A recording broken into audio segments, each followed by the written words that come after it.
Hello everyone, I am joined by Daniel Laidlaw. Now yesterday as I was waiting for an interview with Miss Yan Lee, I saw a really sort of interesting situation arise involving you, Mr. Daniel. So can you kind of just tell us a little bit about what happened? So I think you're talking about the spot where I saw an exposed card, right? Okay. So basically this player, in the act of folding, lifted up his hand really high, exposed a queen. I saw it, so I called it out.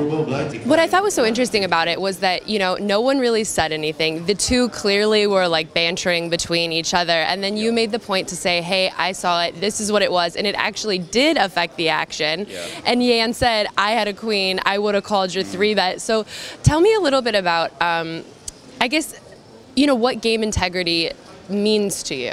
Okay, well, I think like that specific spot with exposed cards, there are like two ways you can look at it. Like, you can either think, well, perhaps I'm more observant than everyone else, so if I happen to see cards, I'm just not going to say anything and use it to my advantage.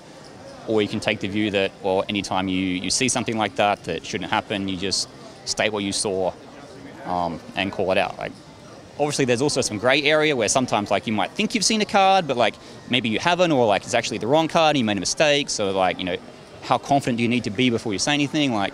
In this case, I was the guy lifted up his hand really high, and I definitely saw a black queen. So, I thought she might have even seen it too, because she was on my direct right. But she said she didn't see it, but it did affect the action. Right, yeah, it did, yeah. And it's so interesting because what I found also in this spot so bizarre was afterwards, she didn't even acknowledge you, and really neither did he. They continued with their sort of thing, and she's like, I would have called the 3-bet, I would have. And then I was just thinking, in that spot, I would have definitely been a little more, I think, gracious in saying, thank you so much for saying that you saw it. Is that a cultural thing, I guess?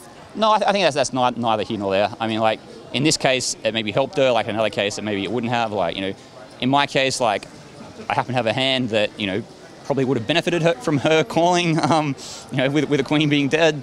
So no, I don't know what, they were talking about, but I think that's neither here nor there. Yeah. Well, I, for one, love to see that. There's been a few spots I've seen, where the chips went pushed in the wrong direction and someone called it out even when it wasn't plus EV for them. And so, yeah, I just wanted to call it out and say, Daniel, thank you for maintaining this integrity in a game that I think often discourages it. Daniel Laidlaw, good luck. Still in the tournament, so clearly it's that good karma / run good. I'm Sarah Herring. You guys are with us on PokerNews.com.